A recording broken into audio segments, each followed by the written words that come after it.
Hello dear students, welcome in my YouTube channel EduChange. Today we are going to learn a very fantastic lesson from standard 8th English, and the name of the lesson is A Heroine of the Sea. A Heroine of the Sea म्हणजे समुद्राची नायिका. मित्रांनो, आपल्या आजच्या व्हिडिओच्या पाठामध्ये आपण England देशामध्ये घडलेल्या एका शूर आणि साहसी मुलीची कथा समजून घेणार आहोत आणि शिकणार आहोत. So let's start. जर आपण अजूनही माझे एज्युचेंज हे यूट्यूब चॅनल सबस्क्राईब केलं नसेल तर जरूर सबस्क्राईब करावं, कारण इयत्ता 8वीचे सर्व लेसन्स याच्यावर तुम्हाला शिकायला भेटतील.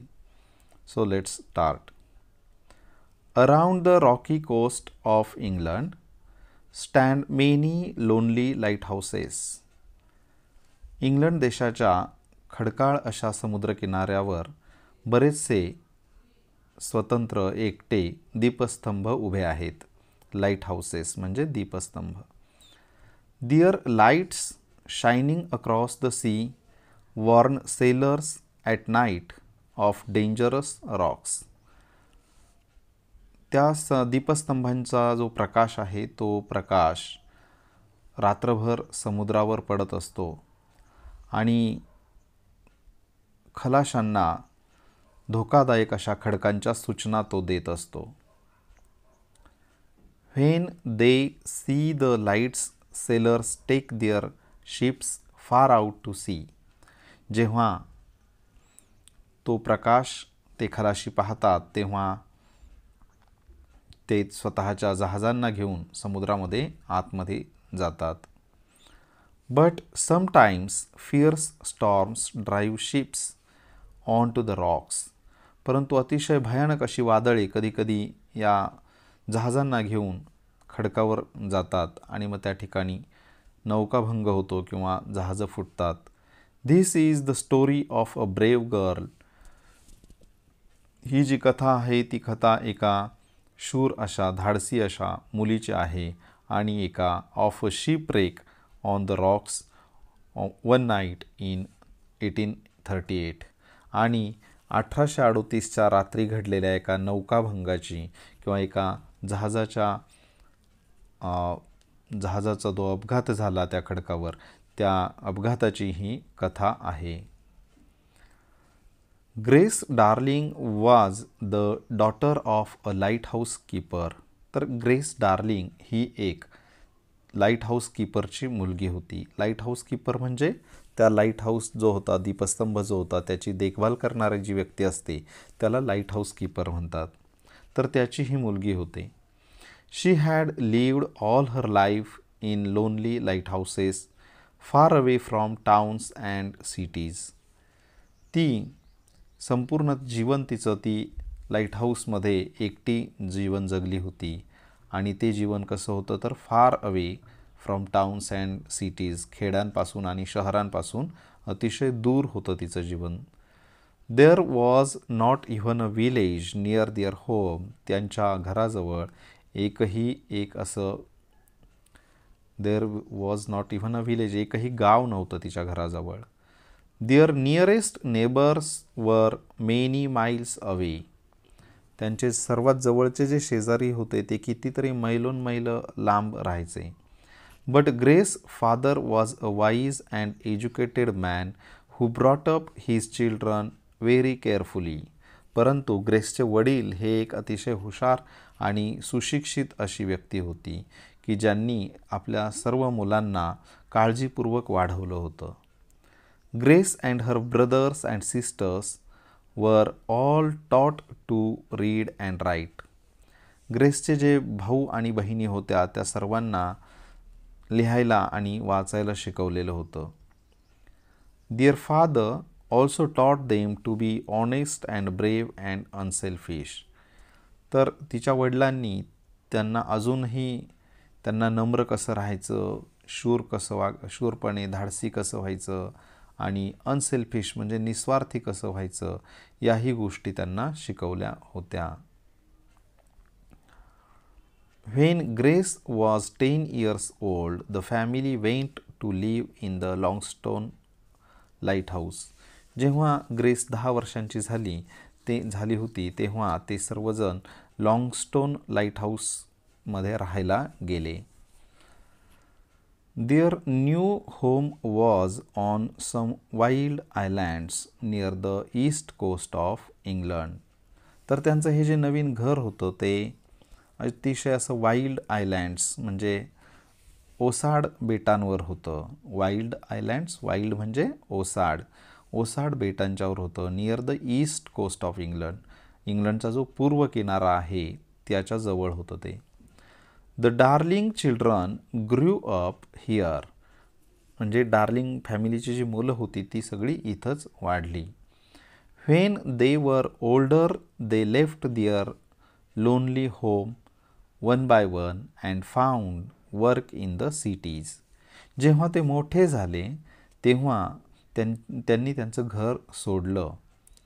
वन बाय वन, एक एक करून त्यांनी स्वतःचं घर सोडलं आणि त्यांनी शहरांमध्ये काम करायला सुरुवात केली, शोधलं काम त्यांनी. At last all of them had left the lighthouse except Grace who stayed at home to help her mother and father. अखेरीस सर्वांनी, at last all of them, अखेरीस सर्वांनीच त्यांचं घर सोडलं, ते लाईट हाऊस जे होतं ते सोडलं, फक्त ग्रेस शिवाय, की ग्रेस हीच एक फक्त तिथे राहिली तिच्या आईवडिलांना मदत करायला. She had not grown very tall, ती खूप उंच झाली नव्हती, खूप उंच वाढली नव्हती. She was only a little woman not at all like her father, ती एक छोटीशी स्त्री होती, लहान स्त्री होती, अगदी तिच्या वडिलांनी इतकीही ती उंच झाली नव्हती. Who was more than 6 feet tall, म्हणजे तिचे वडील हे 6 feet इतक्या उंचीपेक्षाही जास्त होते ते. On the night of September 6th 1838 a terrible storm was blowing. 6 September 1838च्या रात्री अतिशय भयानक असं वादळ त्या ठिकाणी घोंगावत होतं, वाहत होतं. Grace was used to storms, ग्रेसला अशा वादळांची सवय होती. She herself was warm and safe in the big lighthouse, ती स्वतः त्या दीपस्तंभामध्ये, त्या लाईट हाऊसमध्ये सुरक्षित होती. आणि वॉर्म म्हणजे तिला थंड हवा वगैरे लागत नव्हती. But she was always unhappy about the poor sailors who were at sea in the storm. तिला मात्र ती बऱ्याचदा, शी वॉज ऑलवेज अनहॅपी, ती बऱ्याचदा दुःखी असायची. आणि कशाविषयी दुःखी असायची तर अबाउट द पुअर सेलर्स, म्हणजे जे गरीब खलाशी असायचे समुद्रावर वादळामध्ये सापडलेले, त्यांची तिला काळजी वाटायची आणि त्यामुळे ती अनहॅपी असायची. She did not know that a terrible thing was happening that night, तिला माहीत नव्हतं की त्या रात्री अतिशय भयानक अशी घटना घडलेली होती. That night a ship was wrecked upon the rocks, त्या रात्री एक मोठं असं जहाज त्या खडकावर आदळलं होतं. Grace and her parents did not here the sound of the crash, ती जी धडक झाली त्या धडकेचा आवाज ग्रेसला आणि तिच्या पालकांना म्हणजे तिच्या आईवडिलांना ऐकू आलेला नव्हता. The noise of the wind and the waves was too loud, म्हणजे तो जो आवाज होता, समुद्राचा जो आवाज होता लाटांचा, तोच अतिशय मोठा आवाज होता. वाऱ्याचा आणि तो लाटांचा आवाज अतिशय मोठा होता. They could not here anything else, त्यांना बाकीचं काहीही ऐकू आलं नाही, काही ते ऐकू शकले नाहीत. But a ship called the Forfarshire had hit the rocks a mile away from the lighthouse, लाईट हाऊसपासून मैलभर अंतरावर फोर्फरशायर नावाचं जे जहाज होतं ते मात्र त्या खडकावर धडकलं होतं. Most of the passengers were drowned, जहाजावरील जास्तीत जास्त प्रवासी बुडले होते पाण्यामध्ये.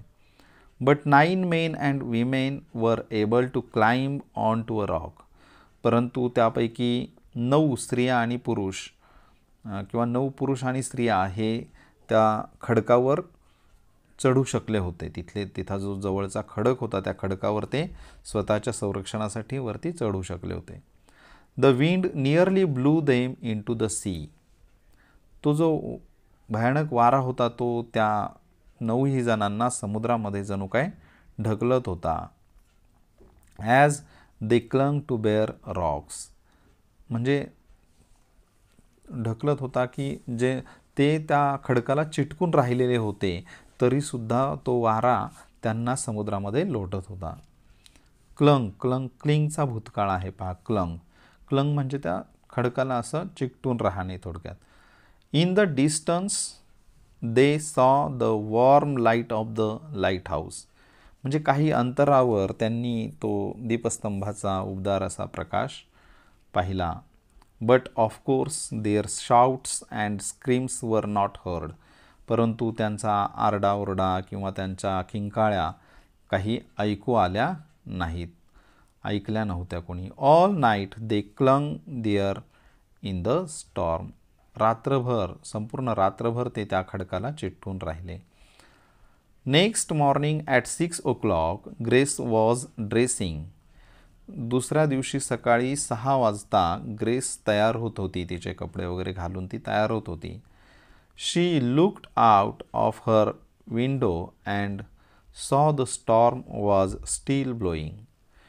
तिने तिच्या त्या खिडकीतून बाहेर पाहिलं आणि तिला ते शी सॉ the storm was still blowing, आणि तिने पाहिलं की वादळ अजूनही वाहत होतं. सडनली शी स्टॉप्ड, आणि अचानक ती थांबली. Wasn't there something on the distant rocks, म्हणजे त्या दूरवरच्या खडकावर तिला काही दिसलं का? वॉजंट देअर, काही होतं का तिथे? कॉलिंग हर फादर शी लुक्ड अगेन, तिच्या वडिलांना तिने हाक मारली आणि तिने पुन्हा त्या खडकावर पाहिलं. Yes there were certainly people clinging on to the rocks, म्हणजे निश्चितपणे तिला लक्षात आलं की काही माणसं त्या ठिकाणी खडकावर बसलेली होती किंवा खडकाला चिटकून थांबलेली होती. बट दे वर हाफ अंडर द सी, परंतु ते जवळजवळ अर्धे समुद्रात बुडालेले होते. We must rescue them before they are drowned, आपण ते बुडण्यापूर्वी आपण त्यांना वाचवायला हवं, आपण त्यांची सुटका करायला हवी, असं ती म्हणते पहा. क्राईड ग्रेस, ग्रेस ओरडली. रेस्क्यू म्हणजे सुटका करणे, संकटातून सुटका करणे.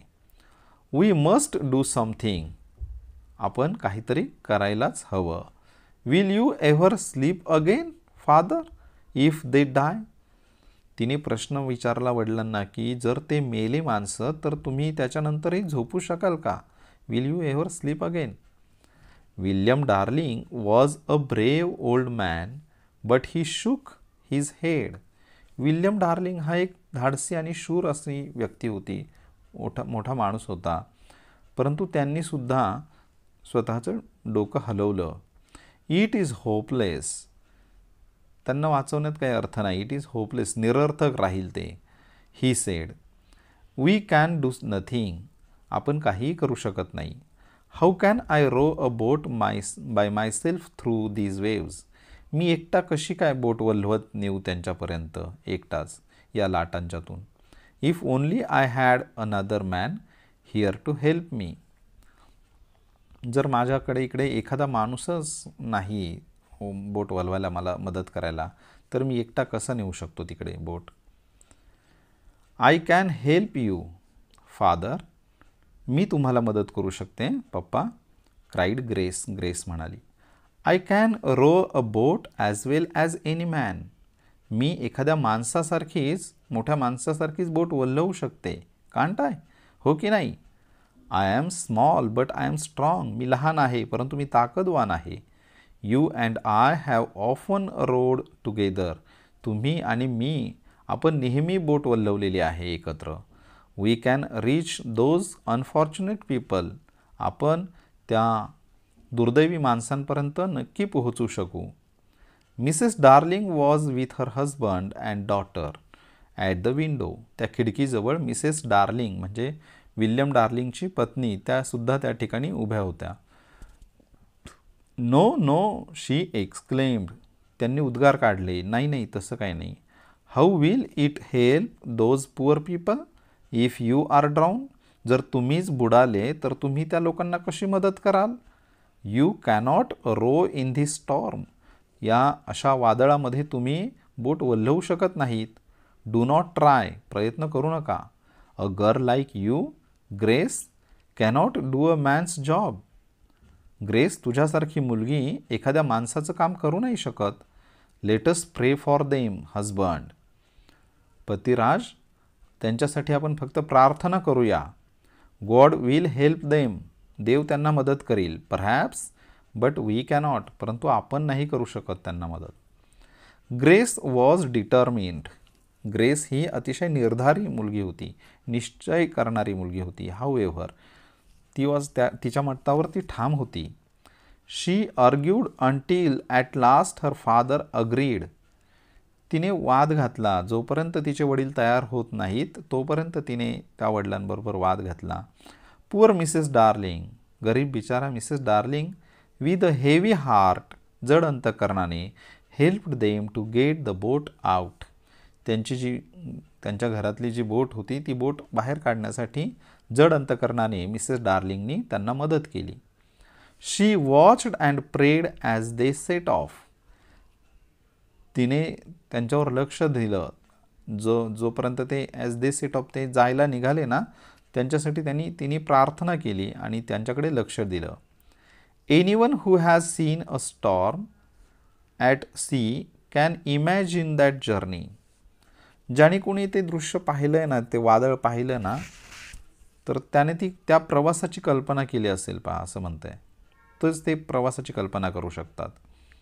The boat went up and down over waves as high as hills, म्हणजे त्या समुद्रावर जवळजवळ टेकडी एवढ्या उंचीच्या लाटा यायच्या आणि त्या लाटांमध्ये ती बोट वर आणि खाली जायची. Sometimes it stood on one end, कधी कधी ती बोट एका टोकावर उभी राहायची. Sometimes on the other end, कधी कधी दुसऱ्या टोकावर उभी राहायची. इट वेंट अप, वर जायची. Up to the top of a wave, त्या लाटेच्या अगदी टोकावर जायची. And then down into a great valley between the waves, आणि नंतर खाली कुठे, अगदी त्या दोन लाटांच्या मध्ये जी दरी असायची त्या दरीमध्ये त्यांची नाव जायची. Every time they went down the boat nearly went under the water. Every time, प्रत्येक वेळी त्यांची बोट अगदी पाण्याच्या मध्ये जायची, पाण्याच्या खाली जायची पहा. But little by little, pulling with all their strength on the oars, they came near the rocks. But little by म्हणजे थोडं करून, pulling with all their strength, स्वतःची सगळी ताकद वापरून. कशावर? On the ores. ओर्स म्हणजे हातातली वल्ली जी असतात ना, तुम्ही पाहिले का वल्ल्याचा आकार असा, इकडे ब्लेड्स असतात आणि इकडे बांबू लावलेला असतो आणि इकडे पुन्हा असं, तर याला म्हणायचं ओर. अशी दोन असतात, दुसऱ्या माणसाच्या हातात एक, यांच्या हातात एक. त्याला ओर्स हे अनेक वचन आहे, ओर हे एक वचन आहे. दे केम नियर द रॉक्स, त्या वल्ह्यावर त्यांनी ताकद लावली, पाणी मारलं पाठीमागे आणि मग ते त्या खडकांच्या जवळ जाऊन पोहोचले. The wind and the rain वर so strong that grace could not C. ते वारं आणि तो पाऊस इतका जोराचा होता की Grace could not see men and women clinging to the rocks, म्हणजे ती पाहू शकत नव्हती. त्या खडकाला चिकटून उभे राहिलेली जी स्त्रिया आणि पुरुष होते त्यांना ती पाहू शकत नव्हती. कशामुळे? तर ते स्ट्रॉंग विंड आणि रेनमुळे. She only heard their cries for help. ती फक्त त्यांचं जो ओरडणं होतं ते ऐकू शकत होती. मदतीसाठी ते ओरडायचे. She needed all her strength to hold on to the oar. ते वल्ह पकडण्यासाठी तिला सगळी स्वतःची ताकद तिला वापरावी लागायची. Which was bigger than herself, म्हणजे ते ओर तिच्यापेक्षाही मोठं होतं पहा. तिच्यापेक्षाही ते ओर म्हणजे वल्ह, ते लक्षात ठेवा. At last they came close to the rocks, आणि अखेरीस ते त्या खडकाच्या जवळ आले. William Darling was able to jump on to the rocks while Grace all alone held the two men into the boat. दोन माणसांना घेऊन ती ग्रेस एकटी त्या बोटीमध्ये राहिली आणि तोपर्यंत विल्यमने मात्र जंप मारली त्या खडकावर त्या लोकांना वाचवण्यासाठी. The two sailors from the wrecked ship were able to row. त्यापैकी 2 जे खलाशी होते, जहाज चालवणारे जे होते, त्या फुटलेल्या जहाजावरचे, त्या अपघातग्रस्त जहाजावरचे जे 2 खलाशी होते ते रोईंग करू शकत होते. रोईंग म्हणजे नाव वल्हवू शकत होते. They helped the Darlings during the long journey back to the lighthouse. मग त्या दोघांनी मदत केली. परत जेव्हा गेले ना ते लाईट हाऊसवर, ती नाव वल्हवत नेले, त्या लांब अशा प्रवासामध्ये त्या दोघांनी त्यांना मदत केली. Then Grace and the 3 women got out. मग तिथे ग्रेस आणि तिच्याबरोबरच्या त्या 3 स्त्रिया या तिथे थांबल्या थोडक्यात त्या लाईट हाऊसवर. Old William Darling and the 2 sailors rowed back across the dangerous sea to rescue the 4 men still on the rock. मग तो जो म्हातारा विल्यम डार्लिंग होता तो आणि 2 खलाशी त्यांनी पुन्हा ती बोट रो करत आणली, वल्हवत आणली त्या खडकावर, कारण त्या खडकावर आणखी 4 माणसं त्या ठिकाणी होती, सुटकेची वाट पाहत होते. त्यांची सुटका करायचं होतं त्यांना म्हणून. Grace did not have any time to rest now. आता ग्रेसला अजिबात विश्रांती घेण्यासाठी वेळ नव्हता. All that day she was busy helping her mother to warm and feed the rescued passengers. म्हणजे त्या दिवशी all the day she was, ती कशामध्ये बिझी होती? तिच्या आईला मदत करण्यामध्ये. आता आईला काय मदत करायची? त्यांनी जे सुटका केलेले जे प्रवासी होते, वाचवलेले जे प्रवासी होते, त्या प्रवाशांचं जे काही खाणं पिणं होतं किंवा त्यांना वॉर्म असं त्यांना उबदार वाटावं यासाठी थोडक्यात ती प्रयत्न करत होती. After several days these passengers were able to return to their homes in England. After several म्हणजे पुष्कळ दिवसांनी मग ते जे प्रवासी होते ते दे वर एबल टू रिटर्न, परत जायला ते तयार झाले होते, परत जाऊ शकत होते. त्यांची घरं कुठं होती? इंग्लंडमध्ये होते. दे टोल्ड द, परत गेले ते तिकडे. They told the story of the brave girl and her father to their families and friends. मग त्या वाचलेले जे प्रवासी होते ते तिकडे इंग्लंडमध्ये त्यांच्या घरी गेले आणि तिथे त्यांनी त्या धाडसी मुलीची आणि तिच्या वडिलांची सगळी गोष्ट त्यांच्या कुटुंबियांना आणि मित्रांना सांगितली. Suddenly grace darling and her father वर फेमस. आणि अचानकपणे ते ग्रेस डार्लिंग म्हणजे ती मुलगी आणि तिचे वडील प्रसिद्ध झाले इंग्लंडमध्ये. The story of their heroism was told in the newspaper. आणि मग त्यांचं जे काही हिरोइझम होतं, त्यांनी दाखवलेला जो धीरोदात्तपणा होता, त्याची जी गोष्ट होती ती सगळ्या वर्तमानपत्रांमध्ये छापून आली. Money was raised to help all the lighthouse keepers in their dangerous lonely lives. तर मग आता मनीसुद्धा म्हणजे पैसेसुद्धा एकत्र करण्यात आले, पैसे उभारण्यात आले की असे जे लोनली एकटेपणाने राहणारे जे लाईट हाऊस कीपर्स आहेत त्यांच्या जीवितासाठी किंवा त्यांच्या दैनंदिन जगण्यासाठी असे पैसे उभारण्यात आले, उपजीविकेसाठी म्हणूयात. Grace and her father were given a special reward for their heroism. त्यांनी जे काही धैर्य दाखवलं त्या धैर्याबद्दल त्या ग्रेसचा आणि तिच्या वडिलांचा मोठा पुरस्कार, स्पेशल रिवॉर्ड देऊन सत्कार करण्यात आला. थोडक्यात त्यांना स्पेशल सन्मान देण्यात आला. Poor Grace did not live along after the rescue. Poor Grace did not live long after the rescue म्हणजे हे काही जे काय आपण सुटकेचा जो प्रसंग पाहिला त्यानंतर ती गरीब जी ग्रेस होती ती खूप काळ जगू शकली नाही. थोडक्यात she died at the age of 27. वयाच्या 27व्या वर्षी तिचं निधन झालं. But she is still remembered for her unselfish courage. तिचं जे निस्वार्थी धाडस होतं त्या निस्वार्थी धाडसासाठी अजूनही ती सर्वांच्या लक्षात आहे. She risk her own life for her others. इतरांच्यासाठी तिने स्वतःचे जीवन धोक्यात घातले होते. ही गोष्ट लक्षात ठेवण्यासारखी आहे. You can see here the picture of grace darling. These are the oars. She is rowing the boat. Okay.